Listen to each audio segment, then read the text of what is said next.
रब इश्रह ली सदरी व यस्सिर ली अमरी वहलुल उक़्दतम मिन लिसानी यफ़क़हू क़ौली। अस्सलाम वालेकुम, doctor Sania Bashir here, consultant diabetologist and CEO of Diabetes Telecare. उम्मीद करती हूँ कि आप लोग खैर खैरियत से होंगे और यकीनन शुगर के साथ अपनी ज़िंदगी को बेहतर से बेहतरीन बना रहे होंगे। गर्मियों का मौसम है, अक्सर कोशिश होती है हम लोगों की कि सब्जियों का इस्तेमाल करें, ख़ास तौर पे बकरा ईद के बाद कि जब गोश्त और गोश्त से बनी हुई ग़िज़ाओं से तंग आ चुके हैं, तो अक्सर सब्ज़ियाँ जो हैं वो ज़ेर इस्तेमाल होती हैं। एक सब्ज़ी है जो कि अमूमी तौर पे सलाद में खाई जाती है, लेकिन इसको बहुत सारे लोग गलत तरीके से भी इस्तेमाल करते हैं, तो आज हम इस पे बात करेंगे। जी हाँ, हम बात कर रहे हैं चुकंदर के हवाले से, जिसे हम बीटरूट भी कहते हैं। इसके बेतहाशा फ़ायदे हैं, कैसे वो काम करती है और शुगर के मरीज़ कैसे इस्तेमाल कर सकते हैं। इस वीडियो को अंत तक ज़रूर देखिएगा।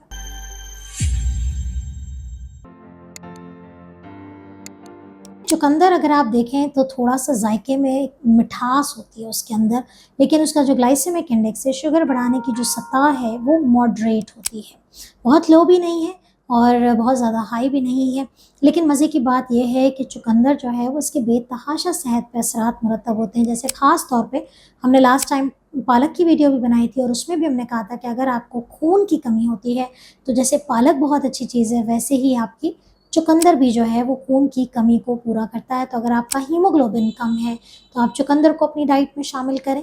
इसके अलावा चुकंदर जो है वो उसके अंदर फ़ाइबर बहुत है, उसके अंदर जो है वो प्रोटीन की मिकदार भी मौजूद है। चुकंदर जो है वो ब्लड प्रेशर को कंट्रोल करने की भी सलाहियत रखता है। अच्छा, चुकंदर चूँकि फ़ाइबर से भरपूर होता है, इसलिए ये शुगर की स्पाइक नहीं करता और अगर आप अपने खाने में एज़ अ सैलेड चुकंदर को इस्तेमाल करते हैं, तो यकीनन ये एक आपकी शुगर को कंट्रोल करने में भी रोल प्ले करती है।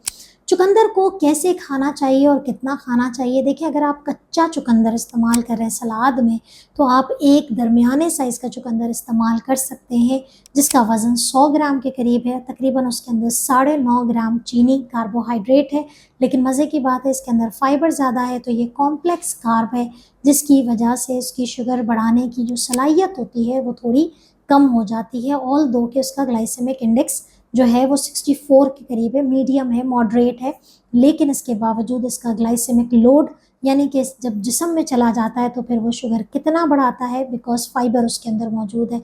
चुकंदर का जूस पीना सख्ती से मना है, क्योंकि उससे शुगर लेवल बढ़ जाएगा।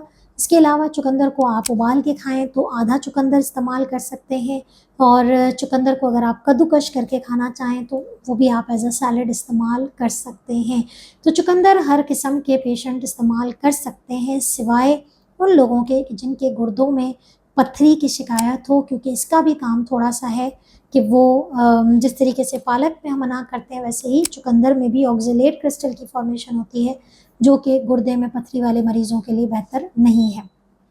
इसके अलावा चुकंदर के हवाले से एक और बड़ी इम्पॉर्टेंट बात है कि अगर इससे आपको एलर्जी होती हो तो आप चुकंदर का इस्तेमाल ना करें। और चूँकि ये ब्लड प्रेशर को कंट्रोल करती है, तो अगर आपका लो ब्लड प्रेशर रहता हो, तो ऐसी सूरत हाल में आपने चुकंदर को ऑब्ज़र्व करना है कि कहीं ऐसा तो नहीं है कि चुकंदर खाने के बाद आपके सर में दर्द होता हो, चक्कर आते हों और आपका बीपी मज़ीद लो हो जाता हो। तो ये तमाम बातें हैं चुकंदर। बट वीडियो बनाने का जो ख़ास मकसद था वो ये था कि बहुत सारे लोग बीटरूट का जूस पीते हैं, अक्सर एबीसी जूस के नाम से एप्पल, कैरेट और बीटरूट का जो जूस बनता है, कॉम्बिनेशन बना के पीते हैं। शुगर बहुत तेज़ी से स्पाइक कर जाती है और दूसरा गुर्दे के पथरी वाले मरीज़ों को नहीं पता होता और तीसरा ये है कि इसके अंदर चूँकि फ़ायदे बहुत हैं, तो अपने सलाद में, अपनी रूटीन में ज़रूर शामिल रखें। अपना बहुत ख्याल रखिएगा, दुआ में याद रखिएगा। अल्लाह हाफ़िज़।